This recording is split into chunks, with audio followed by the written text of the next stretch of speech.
ಯೋಗೇನ ಚಿತ್ತಸ್ಯ ಪದೇನ ವಾಚಾಂ ಮಲಂ ಶರೀರಸ್ಯ ಚ ವೈದ್ಯಕೇನ ಯೋಪಾಕರೋತ್ತಂ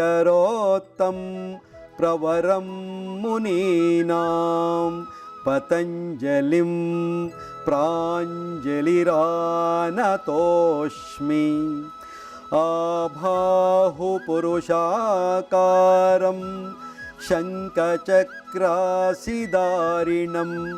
ಸಹಸ್ರಶಿರಸಂ ಶ್ವೇತಂ ಪ್ರಣಮಾಮಿ ಪತಂಜಲಿಂ ಪ್ರಣಮಾಮಿ ಪತಂಜಲಿಂ. ಹರಿ ಓಂ.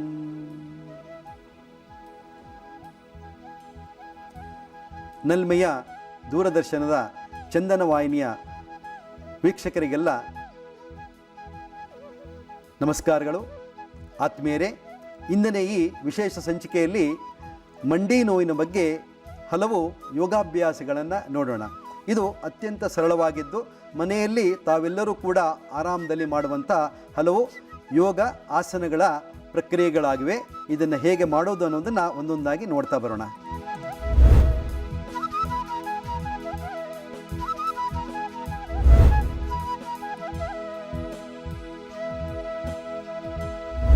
ವಜ್ರಾಸನವನ್ನು ಹೇಗೆ ಮಾಡಬೇಕು, ಅದರ ಉಪಯೋಗ ಏನು ಅನ್ನೋದನ್ನು ಈಗ ತಿಳ್ಕೊಳ್ಳೋಣ. ಈಗ ನೋಡಿ, ನಾವೊಂದು ಕುರ್ಚಿಯನ್ನು ವ್ಯವಸ್ಥೆ ಮಾಡಿದ್ದೀವಿ. ಅದರ ಮುಂದೆ ಒಂದು ಬೆಡ್ಡನ್ನು ಇಟ್ಟಿದ್ದೀವಿ, ಒಂದು ಸಣ್ಣ ಬುಲ್ಸ್ಟರನ್ನು ಇಟ್ಟಿದ್ದೀವಿ, ಮತ್ತೆರಡು ದಿಂಬು ಮತ್ತು ರೋಲರ್ ಅಂತಿರುವ ಒಂದು ಸಣ್ಣ ಇದು ಕಾಟನ್ ಹತ್ತಿಯಿಂದ ಮಾಡಿದ ಒಂದು ರೋಲರ್.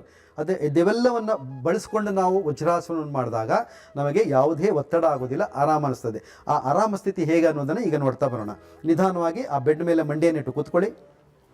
ಎರಡೂ ಕಾಲಿನ ಮಂಡಿಯನ್ನು ಜೋಡಿಸಿ ಸಣ್ಣ ಇದು ಬುಲ್ಸ್ಟರ್ ಮೇಲೆ ನಮ್ಮ ಹಿಮ್ಮಡಿಯನ್ನು ಇಡಬೇಕು. ಅದರ ಮೇಲೆ ಎರಡೂ ಪಾದ ಜೋಡಿಸಬೇಕು. ಈ ಎರಡೂ ಪಾದ ಇಲ್ಲಿ ಜೋಡಿಸಿರಬೇಕು, ದೂರ ದೂರ ಇಡಬಾರ್ದು. ಈ ರೀತಿಯಾಗಿ ಹತ್ತಿರ ಜೋಡಿಸ್ಬೇಕು. ಮಂಡಿಗಳು ಜೊತೆಗಿರಬೇಕು. ನಿಮ್ಮ ಸಪೋರ್ಟಿಗೋಸ್ಕರ ಇಲ್ಲೊಂದು ಚೇರ್ ಇರುತ್ತೆ, ಒಂದು ಸ್ಟೂಲನ್ನು ಇಟ್ಕೊಳ್ಬೋದು, ಅಥವಾ ಚೇರು ಸ್ಟೂಲ್ ಇಲ್ದೇ ಗೋಡೆ ಹತ್ತಿರ ಹೋಗಿಯೂ ಕೂಡ ಇದನ್ನು ಮಾಡ್ಬೋದು ನಾವು. ಈಗ ನೋಡಿ, ಉರುಟಾದ ಒಂದು ರೋಲರನ್ನು, ಕಾಟನ್ ರೋಲನ್ನು ಅಲ್ಲಿ ನಮ್ಮ ಕಾಲಿನ ಹಿಂಬದಿಯಲ್ಲಿ, ಮಂಡಿಯ ಹಿಂಬದಿಯಲ್ಲಿ ಚೆನ್ನಾಗಿ ಒಳಗೆ ಒತ್ತಿ ತುರುಕಿ ಅದನ್ನು ಎಳೆದು ಇಟ್ಟು, ಆಮೇಲೆ ಎರಡು ಪಿಲ್ಲೋ, ಮನೆಯಲ್ಲಿ ಈ ರೀತಿಯ ದಿಂಬುಗಳು ಇದ್ದೇ ಇರುತ್ತೆ, 2 ಅಥವಾ 3 ಪಿಲ್ಲೋಗಳನ್ನು ಅಡ್ಡಲಾಗಿಟ್ಟು ಸ್ವಲ್ಪ ಮುಂದಕ್ಕೆ ಕಾಲಿನ ಕಡೆಗೆ ಒತ್ತಿ ಹಾಗೆ ನಿಧಾನವಾಗಿ ಕೂತ್ಕೊಳ್ಳಿ. ಅದರ ಮೇಲೆ ನೋಡಿ, ಈ ರೀತಿ ಕೂತ್ಕೊಂಡಾಗ ನಮಗೊಂದು ಕಂಫರ್ಟ್ ಫೀಲ್ ಆಗುತ್ತೆ, ಯಾವುದೇ ಒತ್ತಡ ಇರೋದಿಲ್ಲ. ಈ ವಜ್ರಾಸನವನ್ನು ಮಾಡುವ ಕ್ರಮ ಯಾಕೆ? ಇದು ಮಂಡಿ ನೋವಿಗೆ ಉತ್ತಮವಾದ ಅಭ್ಯಾಸವನ್ನು ಕೊಡುತ್ತೆ. ಕಾರಣ ಈ ಆಸನದ ಹೆಸರೇನು? ವಜ್ರಾಸನ. ವಜ್ರ ಅಂದರೆ ಏನು? ಅದೊಂದು ಗಟ್ಟಿಯಾದ ವಸ್ತು ಅಲ್ವಾ? ಅದರಂಥ ಗಟ್ಟಿಯಾದ ವಸ್ತು ಪ್ರಪಂಚದಲ್ಲಿ ಯಾವುದೂ ಇಲ್ಲ. ವಜ್ರ ಕಾಯತ್ವವನ್ನು ಪಡೆಯುವಂಥ ಒಂದು ಶಕ್ತಿ ನಮ್ಮ ಶರೀರಕ್ಕೆ ಬರ್ತಾಯಿದೆ. ಅದಕ್ಕೋಸ್ಕರ ಈ ವಜ್ರಾಸನ ಎನ್ನುವ ಹೆಸರನ್ನು ಇಟ್ಟಿರೋದು. ಈ ಮಂಡಿಯ ಭಾಗದಲ್ಲಿ ನಾವು ನೋಡಿ, ಈ ರೀತಿ ಹಿಂದಕ್ಕೆ ಕುಳಿತಾಗ ಮಂಡಿಯ ಭಾಗ ಏನಾಗುತ್ತೆ, ಹೀಗೆ ಓಪನ್ ಆಗುತ್ತೆ. ಸೊ ಓಪನ್ ಆದಾಗ ಅಲ್ಲಿ ಮಂಡಿಯ ಎರಡು ಇಕ್ಕೆಲೆಗಳು ಚೆನ್ನಾಗಿ ಸ್ಪೇಸನ್ನು ಕ್ರಿಯೇಟ್ ಮಾಡಿಕೊಳ್ಳುತ್ತೆ, ಅಲ್ಲಿ ಲೂಬ್ರಿಕೇಷನ್ ಉಂಟಾಗತ್ತೆ, ಮತ್ತು ನಮ್ಮ ಈ ದ್ರವರೂಪದ ಸೈನೋವಿಯಲ್ ಫ್ಲೂಯಿಡ್ ಎನ್ನುವ ಅಂಶ ಇಂಪ್ರೂವ್ಮೆಂಟ್ ಆಗಲಿಕ್ಕೆ ಈ ವಜ್ರಾಸನ ತುಂಬ ಉತ್ತಮ ಪ್ರತಿಕ್ರಿಯೆಯನ್ನು ಕೊಡುತ್ತೆ. ಸಾಮಾನ್ಯವಾಗಿ ಯೋಗಶಾಸ್ತ್ರದಲ್ಲಿ ಎಲ್ಲ ಅಭ್ಯಾಸಗಳನ್ನು ಖಾಲಿ ಹೊಟ್ಟೆಯಲ್ಲಿ ಮಾಡಬೇಕು ಅಂತ ಶಾಸ್ತ್ರ ನಿಯಮ ಇದೆ. ಆದರೆ ಈ ಒಂದು ವಜ್ರಾಸನಕ್ಕೆ ಯಾವುದೇ ನಿಯಮ ಇಲ್ಲ, ಯಾವ ಸಮಯದಲ್ಲಾದರೂ ಮಾಡ್ಬೋದು. ಊಟ ಆದ ತಕ್ಷಣ ಈ ಅಭ್ಯಾಸ ಮಾಡಿದರೆ ಹೆಚ್ಚು ಲಾಭ ಸಿಗ್ತದೆ. ಅಂಥ ಒಂದು ಉತ್ತಮವಾದ ಅಭ್ಯಾಸ ಇದು. ಈ ರೀತಿಯಾಗಿ ನಾವು ಊಟ ಆದ ತಕ್ಷಣ ಕುತ್ಕೊಂಡ್ಬಿಟ್ರೆ ನಮಗೆ ತಿಂದ ಆಹಾರ ಚೆನ್ನಾಗಿ ಕರಗುತ್ತೆ, ಇಂಡೈಜೆಷನ್ ಪ್ರಾಬ್ಲಮ್ ಸಾಲ್ವ್ ಆಗುತ್ತೆ. ಗ್ಯಾಸ್ಟ್ರೈಟಿಸ್ ಇವತ್ತು ಅತ್ಯಂತ ಹೆಚ್ಚಿನ ಪ್ರಮಾಣದಲ್ಲಿ ಜನರು ಅನುಭವಿಸುತ್ತಿರುವಂಥ ಒಂದು ಸೈಲೆಂಟ್ ಕಿಲ್ಲರ್ ಅಂತ ಹೇಳ್ಬೋದು. ಅದನ್ನು ಗೊತ್ತಿಲ್ಲದೆ ನಮ್ಮ ಶರೀರದಲ್ಲಿ ಗ್ಯಾಸ್ಟ್ರಿಕ್ ಇರುತ್ತೆ ಅಲ್ವಾ? ಆ ಗ್ಯಾಸ್ಟ್ರೈಟಿಸನ್ನು ನಿವಾರಣೆ ಮಾಡಲಿಕ್ಕೆ ಈ ಒಂದು ವಜ್ರಾಸನ ತುಂಬ ಉಪಯುಕ್ತವಾದ ಅಭ್ಯಾಸ. ಮತ್ತು ಪೈಲ್ಸ್ ಇದ್ದವರಿಗೆ, ಕಾನ್ಸ್ಟಿಪೇಷನ್ ಇದ್ದವರಿಗೆ, ಮತ್ತು ಹೃದಯದ ಬಡಿತ, ಹೈ ಬಿ ಪಿ ಇದ್ದವರಿಗೆ, ಲೋ ಬಿ ಪಿ ಇದ್ದವರಿಗೆ, ಮತ್ತು ಇಮ್ಯುನಿಟಿ ಕಡಿಮೆ ಇದ್ದವರಿಗೆ, ಈ ಎಲ್ಲ ಅಂಶದವರಿಗೆ ತೊಂದರೆ ಇದ್ದವರಿಗೆ ಈ ವಜ್ರಾಸನ ಅನ್ನೋದು ವಜ್ರಕಾಯತ್ವ ಮಹತ್ವವನ್ನು ಕೊಡುವಂಥದ್ದು.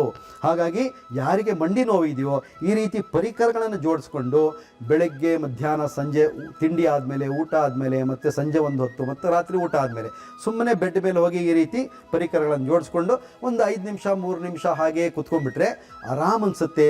ಮಂಡಿಗೂ ರಿಲ್ಯಾಕ್ಸ್ ಆಗುತ್ತೆ ಮತ್ತು ಶರೀರದಲ್ಲಿರುವ ಎಲ್ಲ ಒತ್ತಡಗಳು ಕಡಿಮೆ ಆಗುತ್ತೆ. ಮುಖ್ಯವಾಗಿ ನಮ್ಮ ಹೊಟ್ಟೆ ಮಹಾರಾಜ ಅಲ್ವಾ, ಈ ಹೊಟ್ಟೆಯ ಭಾಗದ ಎಲ್ಲ ಒತ್ತಡಗಳು ಕಡಿಮೆ ಆಗತ್ತೆ. ಹಾಗಾಗಿ ವಜ್ರಾಸನಕ್ಕೆ ಅದರದ್ದೇ ಆದಂತಹ ಮಹತ್ವ ನಮ್ಮ ಯೋಗಶಾಸ್ತ್ರದಲ್ಲಿದೆ. ಈ ರೀತಿ ಚಿಕಿತ್ಸೆಯನ್ನು ಈ ಒಂದು ಪರಿಕರಗಳನ್ನು ಜೋಡಿಸ್ಕೊಂಡು ನಾವು ಮಾಡಿದಾಗ ನಮಗೆ ಉತ್ತಮವಾದ ಪ್ರತಿಕ್ರಿಯೆ ಸಿಗ್ತದೆ. ಇದು ವಜ್ರಾಸನದಲ್ಲಿರುವ ಅತ್ಯಂತ ಮಹತ್ತರವಾದ ಲಾಭ. ಈ ಎಲ್ಲ ವಿಧಾನಗಳ ನಂತರ ಕೊನೆಯ ಭಾಗದಲ್ಲಿ ನಾವು ಮಂಡಿ ನೋವನ್ನು ನಿವಾರಣೆ ಮಾಡಿಕೊಳ್ಳಿಕ್ಕೆ ಮತ್ತು ಆ ಮಂಡಿ ನೋವಿನಿಂದ ಹೊರಗೆ ಬರಲಿಕ್ಕೆ, ಅವರಿಗೆ ಒಂದು ಆರಾಮದಾಯಕವಾದ ಸ್ಥಿತಿಯನ್ನು ಕೊಡಲಿಕ್ಕೆ, ಮಂಡಿಗೆ ಹೆಚ್ಚು ಶಕ್ತಿಯನ್ನು ಕೊಡಲಿಕ್ಕೆ ಮತ್ತು ಅಲ್ಲಿನ ನೋವನ್ನು ನಿವಾರಣೆ ಮಾಡಲಿಕ್ಕೆ ಒಂದು ಕೊನೆಯ ಟ್ರ್ಯಾಕ್ಷನನ್ನು ಹಾಕ್ತೇವೆ. ಅದು ಉತ್ಥಿತ ದ್ವಿಪಾದಾಸನದಲ್ಲಿ ಗೋಡೆಗೆ ಕೆಲವು ಬೆಲ್ಟ್ಗಳ ಸಹಾಯದಿಂದ ಕಾಲಿಗೆ ಸುತ್ತುವರಿದು ಮಾಡುವಂಥ ವಿಧಾನ. ಈ ವಿಧಾನ ಹೇಗೆ ಮಾಡೋದು, ಅದರಿಂದ ಏನು ಲಾಭ ಅನ್ನೋದನ್ನು ಈಗ ನೋಡ್ತಾ ಬರೋಣ. ಈ ರೀತಿ ನಾವು ಒಂದು ವ್ಯವಸ್ಥೆಯನ್ನು ಮಾಡ್ಕೊಂಡಿದ್ದೀವಿ ನೋಡಿ. ಒಂದು ಪಿಲ್ಲರ್ ಇದೆ, ಪಿಲ್ಲರಿನ ಪಕ್ಕದಲ್ಲಿ ಒಂದು ಸಣ್ಣ ಬೆಡ್ಡನ್ನು ಹಾಕಿದ್ದೀವಿ ಮತ್ತು ದಿಂಬನ್ನಿಟ್ಟಿದ್ದೀವಿ. ಈ ಪಿಲ್ಲರ್ ಇದರ ಮೇಲೆ ಒಂದು ಕಾಟನ್ ದಿಂಬಿನ ಮೇಲೆ ನಿಧಾನವಾಗಿ ಬೆನ್ನು ಕೊಟ್ಟು ಮಲಗಬೇಕು. ನಿಧಾನವಾಗಿ ಮಲ್ಕೊಳ್ಳೋಣ. ನೋಡಿ, ಇಲ್ಲಿ ಅವರಿಗೆ ಮೇಲಕ್ಕೆ ಹೋಗಲಿಕ್ಕೆ ಸಹಾಯವಾಗಿ ಒಂದು ಹಗ್ಗವನ್ನು ಇಟ್ಟಿದ್ದೀವಿ. ಹಗ್ಗದ ಸಹಾಯದೊಂದಿಗೆ ನಿಧಾನವಾಗಿ ಹಾಗೆ ಮೇಲಕ್ಕೆ ಹೋಗೋಣ. ಕಾಲುಗಳನ್ನು ಪಿಲ್ಲರಿಗೆ ಚೆನ್ನಾಗಿ ಕೊಡೋಣ. ಪೃಷ್ಠ ಮತ್ತು ಕಾಲುಗಳು ಪಿಲ್ಲರ್ಗೆ ತಾಗಿರಲಿ. ಈ ಹಂತದಲ್ಲಿ ಅವರು ಆರಾಮದಲ್ಲಿ ಮಲ್ಕೊಳ್ತಾರೆ. ತಲೆಗೆ ಒಂದು ಸಣ್ಣ ದಿಂಬನ್ನು ಕೊಡೋಣ. ಈ ಸ್ಥಿತಿಯಲ್ಲಿ ನಾವು ಅವರ ಕಾಲಿನ ನಡುಭಾಗದಲ್ಲಿ ಈ ರೀತಿಯ ಒಂದು ಕಾಟನ್ ಬಟ್ಟೆಯನ್ನು ಸುತ್ತಿ ಈ ರೀತಿ ಒಂದು ಕುಷನ್ ಕಂಫರ್ಟ್ನೆಸ್ಗೆ, ಅಂದರೆ ಕಾಲಿನ ಒಳಗೆ ಯಾವುದೇ ಒತ್ತಡಗಳು ಬರಬಾರದು ಎನ್ನುವ ಹಂತದಲ್ಲಿ ಈ ಒಂದು ಬಟ್ಟೆಯನ್ನು ಹಾಕಿ, ನಂತರ ತೊಡೆಯ ಮೂಲದಿಂದ ಕಾಲಿನ ಹಿಮ್ಮಡಿಯವರೆಗೆ ಈ ಬೆಲ್ಟ್ಗಳಿಂದ ಬಂಧಿಸಲ್ಪಡ್ತೇವೆ. ಅದನ್ನು ಹೇಗೆ ಅನ್ನೋದನ್ನು ನಿಧಾನವಾಗಿ ನೋಡ್ತಾ ಹೋಗೋಣ. ಮೊದಲನೇದಾಗಿ ಕಾಲಿನ ತೊಡೆಯ ಭಾಗಕ್ಕೆ ಈ ರೀತಿ ಬೆಲ್ಟನ್ನು ಹಾಕಿ ಎಳಿರಿ, ಅಲ್ಲಿ ಒಳಗೆ ಸೇರಿಸಿ ಒಂದೊಂದಾಗಿ ಇಡೀ ಕಾಲಿನ ಭಾಗಕ್ಕೆ ಒಂದು ಟ್ರ್ಯಾಕ್ಷನ್ ಹಾಕುವಂಥ ವಿಧಾನ. ಯೋಗ ಬೆಲ್ಟಿಂದ ಅದನ್ನು ಬಿಗಿಗೊಳಿಸಲ್ಪಡುತ್ತೆ. ಇಲ್ಲಿ ತಗೊಳ್ಳಿ, ಸ್ವಲ್ಪ ಟೈಟ್ ಮಾಡಿ. ಹಾಂ, ಸಾಕು.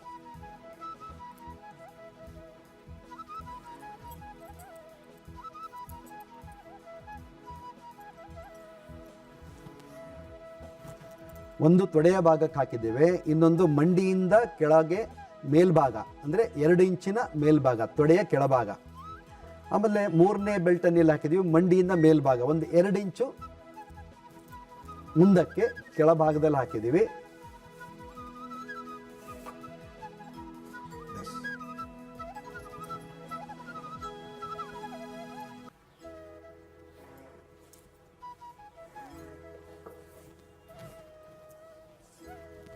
ಮತ್ತು ಇನ್ನೊಂದು ಬೆಲ್ಟನ್ನು ನಮ್ಮ ಕಣಕಾಲಿನ ಕೆಳಗೆ,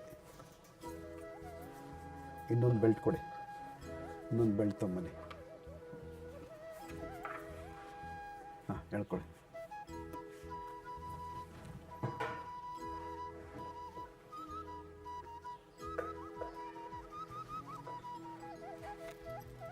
ಕೊಡಿ.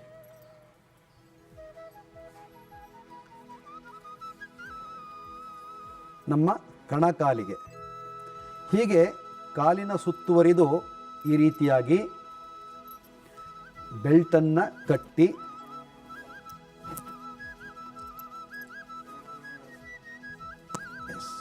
ಆ ಕಡೆ ಕೊಡಿ.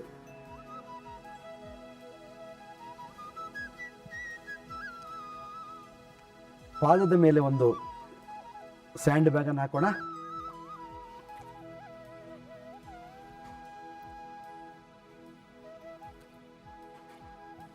ತಲೆಯ ಭಾಗಕ್ಕೆ ಹಣೆಯ ಮೇಲೆ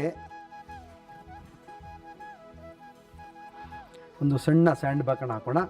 ಈ ವ್ಯವಸ್ಥೆಯಲ್ಲಿ ನಾವು ಮಲಗಿಸಿದಾಗ ಏನಾಗುತ್ತೆ, ಇಡೀ ಕಾಲಿನ ನರಕೇಂದ್ರಗಳು ಮತ್ತು ಮಾಂಸಖಂಡಗಳು ವಿಶ್ರಾಂತಿಯನ್ನು ಹೊಂದುತ್ತವೆ. ಇದು ಕೊನೆಯಲ್ಲಿ ಟ್ರ್ಯಾಕ್ಷನ್ ಹಾಕುವ ವಿಧಾನ. ಈ ಸ್ಥಿತಿಯಲ್ಲಿ ಒಂದು 10-15 ನಿಮಿಷ ಅವರು ವಿಶ್ರಾಂತಿಯನ್ನು ಪಡೆದರೆ ಇಡೀ ಕಾಲಿನ ಒತ್ತಡ ಕಡಿಮೆ ಆಗುತ್ತೆ, ಆರಾಮ್ ಅನಿಸುತ್ತೆ, ಒತ್ತಡ ಮುಕ್ತರಾಗ್ತಾರೆ, ಮಂಡಿ ನೋವಿನಿಂದ ದೂರವಾಗ್ತಾರೆ, ಅವರಿಗೆ ಆ ನೋವಿನ ಅನುಭವ ಕಡಿಮೆ ಆಗ್ತಾ ಬರುತ್ತೆ. ಇದು ಯೋಗ ಚಿಕಿತ್ಸೆಯಲ್ಲಿ ಪ್ರಧಾನವಾಗಿ ಕೊನೆಯ ಹಂತದಲ್ಲಿ ನಾವು ಅವರಿಗೆ ವಿಶ್ರಾಂತಿಯನ್ನು ಕೊಡುವಂತಹ ಒಂದು ವಿಶೇಷವಾದ ವಿಧಾನ. ನೋಡಿದ್ರಲ್ಲ ವೀಕ್ಷಕರೇ, ದೀರ್ಘತರವಾದಂತಹ ಮಂಡಿ ನೋವಿಗೆ ಯೋಗ ಚಿಕಿತ್ಸೆಯಲ್ಲಿ ಏನೆಲ್ಲ ಚಿಕಿತ್ಸೆಯನ್ನು ನಾವು ಮಾಡಬಹುದು, ಅದರಿಂದ ಹೇಗೆ ಗುಣಮುಖವನ್ನು ಹೊಂದಬಹುದು ಅನ್ನೋದನ್ನು. ಹಾಗಾದರೆ ಮುಂದಿನ ಸಂಚಿಕೆಯಲ್ಲಿ ಹೊಸ ವಿಷಯದೊಂದಿಗೆ ನಾವು ಭೇಟಿಯಾಗೋಣ. ನಮಸ್ಕಾರ, ಶುಭವಾಗಲಿ.